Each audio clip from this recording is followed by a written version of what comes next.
ये बड़े हैं तो कहाँ कहाँ जाएंगे, कहा भगवान के सर पर जाके बैठे। हाँ, ये बड़े हैं इसलिए होता है, आपके सब जगह होता है। ये क्या है, तुम्हारी आस्था भगवान में है, इसी का नाम पाखंड होता है। एक ईश्वर के दरबार में इस प्रकार का व्यवहार कभी नहीं होना। और मंदिरों में जाएंगे तो पहले से बोले आ रहे हैं साहब अमुक नेताजी आ रहे हैं, माने अब दर्शन उनके पहले करो, उनकी व्यवस्था, भगवान के दर्शन तो करेंगे लेकिन 5-10 लोग हों जो वहां पर पहले से जय जयकार करने वाले और माला पहनाने वाले। तुम पूजा करने गए हो कि कराने गए? झुकना, नमन करना ये कोई सामान्य कार्य नहीं है। अपने स्वार्थ के लिए लोग कहां कहां नाक रगड़ते हैं। अहंकार के जो पुतले होते हैं उनको देखो, जहां स्वार्थ सिद्ध होता है ना, कौन नहीं पूछते हैं सबसे पहले जाकर के। जब चुनाव आते हैं तो देखो ये इतने शिष्ट बन जाते हैं नेता लोग, शिष्टाचार की प्रतिमूर्ति। जो सामने आया घुटने तक तो कम से कम ले ही जाते, वहां आप अपनी शिष्टता दिखाते हो। और मंदिरों में जाएंगे तो पहले से बोले आ रहे हैं साहब अमुक नेताजी आ रहे हैं, माने अब दर्शन उनके पहले करो, उनकी व्यवस्था, भगवान के दर्शन तो करेंगे लेकिन 5-10 लोग हों जो वहां पर पहले से जय जयकार करने वाले और माला पहनाने वाले। तुम पूजा करने गए हो कि कराने गए? इसलिए भाई, एक बार एक जगह मेरे को कहा गया मंदिर में आपको चलना है, मैंने कहा चलेंगे। अब जैसी पहले की परंपरा उनकी रही होगी कि कोई महात्मा आए तो ढोल धमाका और स्वागत और दुनिया भरे का इधर से लेके जाओगे, ऐसे करेंगे। मेरे को अच्छा नहीं लगा। मैंने कहा कि मैं भगवान का दर्शन करने आया हूँ, इस स्वागत करवाने के लिए मैं यहाँ नहीं आया हूँ, इसलिए इसको सबको बंद करो। अरे हम क्यों गए हैं मंदिर में भाई? ये हमारी जैसी सोच और किसी की नहीं है तो मैं उसे उलाहना नहीं देता हूं, लेकिन ये सोचना तो चाहिए कि वहां पर भी हम विशेष बन करके, और ये विशेष बन करके भगवान के दरबार का जो सिस्टम है बहुत गलत है। ये हमारे यहाँ की मर्यादा नहीं। वो विशेष लोग वहां तक जाएंगे और सामान्य लोग यहाँ तक जाएंगे, ये क्या, ये परंपरा नहीं थी। एकलिंग जी महाराज का मंदिर है उदयपुर से पहले, वहां पर उदयपुर के महाराज जब से एकलिंग मंदिर बना, गर्भगृह में कोई प्रवेश नहीं कर सकता। पुजारी के सिवा, पुजारी अंदर से ही उनको प्रसाद देगा।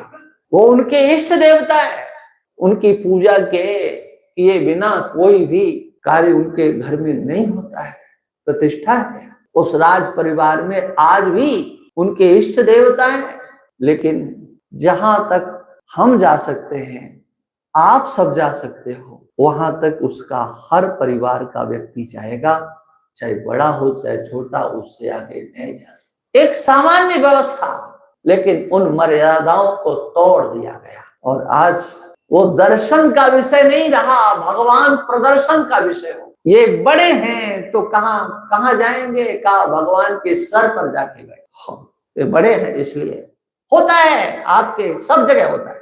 ये क्या है, तुम्हारी आस्था भगवान में है, इसी का नाम पाखंड होता है। एक ईश्वर के दरबार में इस प्रकार का व्यवहार कभी नहीं होना। हम दर्शन करने के लिए जा रहे हैं या अपना प्रदर्शन करने के लिए जा रहे हैं, इसलिए इसमें बहुत ध्यान रखने की आवश्यकता है। और ये भगवत विग्रह की जो अर्चना है ना, ये सामान्य साधना नहीं है, ये बहुत बड़ी साधना है। सगुण साकार स्वरूप जो विग्रह के रूप में हमारे समक्ष है, वहां हमारा मन सहज रीति से लगता है। निर्गुण निराकार निर्विशेष तत्व में मन लगाना पड़ता है, लेकिन वह विग्रह, उस विग्रह में सब कुछ, यदि देखो पहले एक परंपरा केवल 2 की अभ्यर्चना, शालग्राम और नर्मदेश्वर जी, और आज भी कर्म कांड में प्रायः करके जब गणेश और गौरी का पूजन करना होता है तो क्या करते हैं, सुपारी लेते हैं। उसमें कलावा लपेटा, चंदन रोड़ी अक्षर लगा दिया और कहा चलो अब ध्यान करो गजाननम भूत गणाधीश। ये क्या है? माने हमने उसकी प्रतिष्ठा कर ली। यही है प्रतीकोपासना। हमारी बुद्धि क्या देख रही है? बुद्धि देख रही है कि ये सुपारी है, देख रही इस पर धागा लपेटा गया है, लेकिन वह सुपारी हमारे भाव से आच्छादित हो जाती है, ढक जाती है और हमें गणेश भगवान की पूजा करने का फल प्राप्त होता है। पूजी गई सुपारी, लेकिन हमारे अंदर एक भाव आता है, हमने गणेश भगवान की पूजा की है, हमने भगवती की पूजा कर ली है। ये कौन प्रतिष्ठा करता है? ये आपके अंदर ये कौन जन्म देता है कि बस बस तुमने तो गणेश जी का पूजन कर लिया? आपके मन में कभी नहीं आ सकता है कि मैंने सुपारी की पूजा की, क्योंकि शास्त्र में आपकी श्रद्धा है। इसलिए प्रतीकोपासना से हमें कितना बड़ा संबल मिलता है। वहां है क्या और हम देखते क्या है? सर्वत्र भगवान की बात कर लेना एक अलग चीज है। अरे तुम परिच्छिन्नता से ही एक जगह ही कम से कम भगवान को देखेगा। ये भगवत अर्चना का विषय।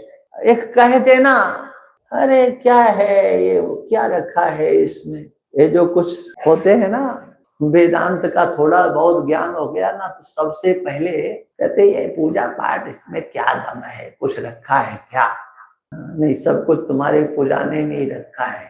तुम्हारी पूजा हो कि तुम हो गए वो ब्रह्म ज्ञानी। अब पूजा करें तो सब लोग उसी से तर जाए। अपने देह को पुजवाने में, सजाने में समय लगाने वाले, जब ये मूर्ति को श्रृंगार करने की बात होती है, उसके पूजन की बात होती है, तो फिर पीछे हटते दिखाई दे। नहीं नहीं, ये अपना तो ये विषय नहीं है, अपने तो आगे की कक्षा के हैं। आता कुछ नहीं है। अहमम मलिन जनेषु, घर गृहस्थी में घुस जाते हैं, बाल बच्चों को पालते हैं, लेकिन ब्रह्म ज्ञानी बने हुए। पूजा पाठ करने वालों को हल्का फुल्का